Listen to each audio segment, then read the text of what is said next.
Halo, berjumpa kembali dengan saya, Pendeta Chandra Gunawan. Kita hari ini akan membicarakan satu bagian firman Tuhan yang perlu kita untuk pelajari lebih dalam, oleh karena teks tersebut seringkali tidak mudah untuk kita pahami. Teks firman Tuhan yang saya maksudkan adalah Lukas pasal yang ke-9, ayat 59 sampai dengan 60. Saya akan membacakan demikian.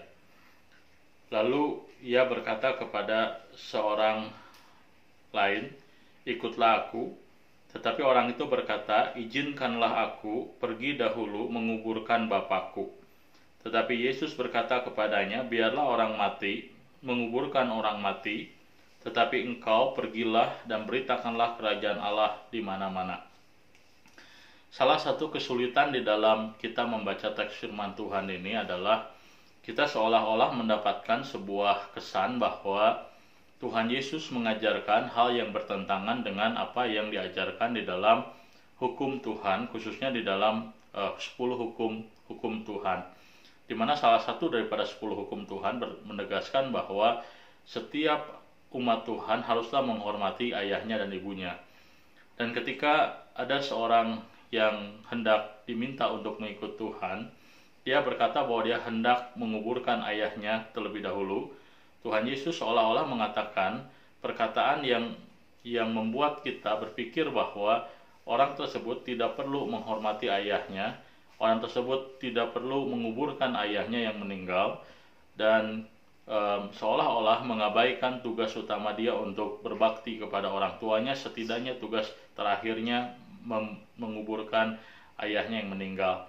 Nah, bagaimana kita harus memahami teks firman Tuhan ini? Nah, yang pertama adalah kita harus memahami mengenai konteks dari apa yang Tuhan Yesus sedang bicarakan bersama dengan seorang yang diminta untuk mengikut dia. Nah, hal pertama yang kita pahami adalah sepertinya perkataan dari orang muda ini, waktu dia diminta mengikut Tuhan, dia berkata, "Izinkanlah aku pergi dahulu menguburkan bapakku." Nah, kalimat ini sepertinya bukan berarti bahwa ayahnya pada waktu itu sudah meninggal. Tetapi ini adalah sebuah perkataan yang digunakan oleh orang tersebut untuk mengatakan bahwa dia ingin tetap berada bersama dengan orang tuanya terlebih dahulu sampai orang tuanya meninggal, kemudian barulah dia akan mengikut Tuhan. Nah, itulah barangkali yang dimaksudkan dengan orang muda ini ketika dia berkata bahwa izinkanlah aku pergi dahulu menguburkan bapakku. Bukan karena hari itu orang tuanya meninggal, tetapi dia ingin berkata bahwa dia ingin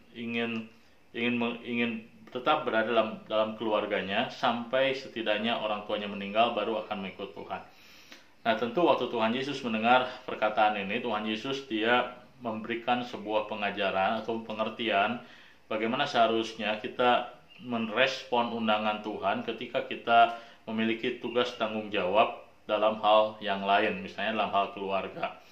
Nah, Tuhan Yesus tentu dia berbicara mengenai prioritas. Prioritas yang dia bicarakan adalah bahwa Tuhan meminta orang tersebut untuk meninggalkan segala sesuatu, mengikut Tuhan dan menjadi murid Tuhan.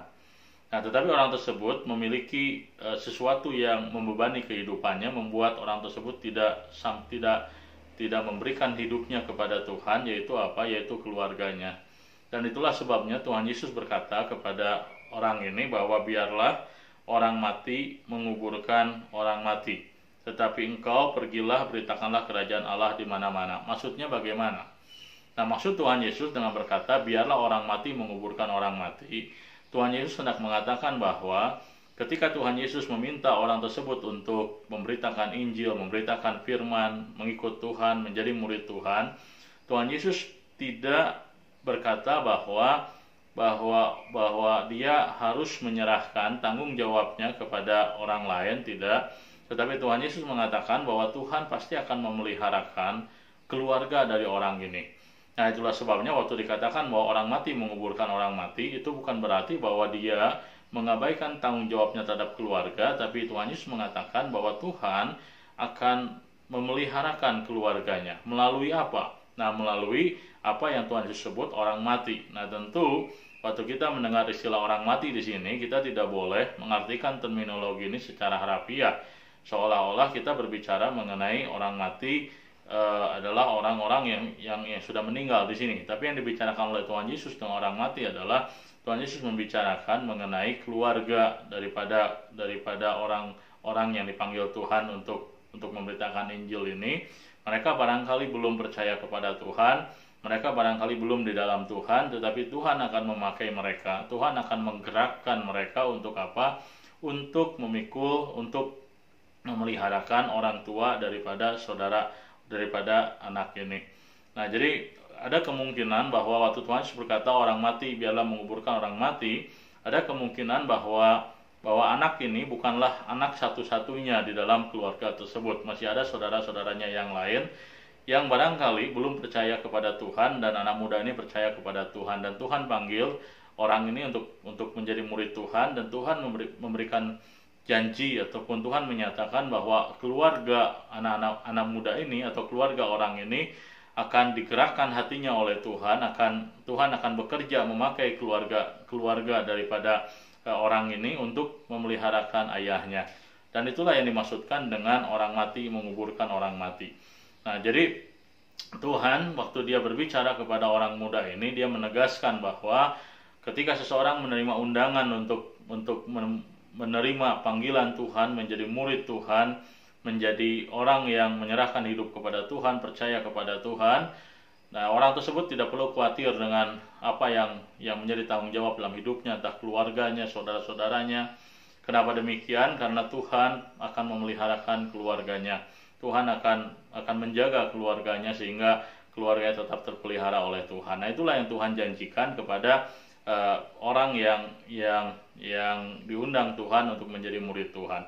Nah, lantas apa yang kita bisa pelajari dari teks firman Tuhan ini? Ya, tentu kita tidak bisa dengan mudah untuk kemudian menerapkan panggilan Tuhan terhadap orang yang dia undang kepada semua kasus dalam kehidupan kita, sehingga kita berkata bahwa kalau kita mengutamakan pekerjaan Tuhan, segala sesuatu dalam kehidupan kita, tanggung jawab kita pasti akan beres, pasti akan selesai dengan sendirinya, karena itu adalah kemudian menjadi tanggung jawab Tuhan. Tidak.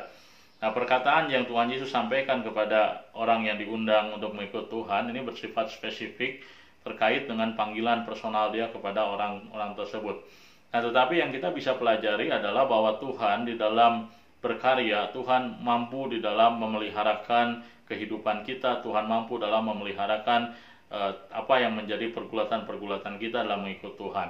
Nah, waktu kita mengikut Tuhan, ada kalanya kita harus memilih antara pekerjaan Tuhan ataupun keluarga, pekerjaan Tuhan dan pekerjaan kita, pekerjaan Tuhan dengan hal-hal lain terkait dengan kehidupan kita. Nah, tentu kita harus belajar dalam kehidupan kita selalu mengutamakan Tuhan, selalu percaya kepada Tuhan, selalu mengambil pilihan yang benar di dalam kita mengambil sebuah keputusan dalam melayani Tuhan. Dan ada kalanya, tidak harus selalu, tapi ada kalanya kita memang harus mengutamakan apa yang menjadi pekerjaan Tuhan. Dan ketika itu terjadi, maka apa yang harus kita lakukan? Yang harus kita lakukan adalah kita harus belajar percaya bahwa Tuhan memeliharakan, Tuhan menjaga, Tuhan akan menolong, menyertai apa yang kita tinggalkan ketika kita melayani Tuhan, ataupun ketika kita ketika kita memikul tanggung jawab tertentu. Nah, tetapi sekali lagi berhati-hatilah untuk tidak mengeneralisir hal ini, untuk kemudian kita mengatakan bahwa asal saya memilih pekerjaan Tuhan, maka seluruh kewajiban saya terkait dengan keluarga, terkait dengan hal-hal lain boleh saya abaikan, karena itu menjadi tanggung jawab Tuhan. Tidak demikian, itu menjadi salah tafsir. Jadi yang harus kita tahu, yang harus kita pelajari adalah bahwa Tuhan mampu memeliharakan, Tuhan mampu menjaga, ketika kita harus memilih dalam situasi kondisi tertentu pekerjaan Tuhan, dan sebagai yang harus kita lakukan terlebih dahulu. Dan kalau memang itu harus kita lakukan dan itu memang terjadi, maka kita harus percaya bahwa Tuhan juga akan menolong kita di dalam menjaga orang-orang yang kita tinggalkan untuk melayani Tuhan. Nah, itulah yang kita bisa pelajari dari salah satu teks firman Tuhan. Biarlah orang mati menguburkan orang mati. Kiranya pelajaran ini menjadi berkat bagi kita sekalian.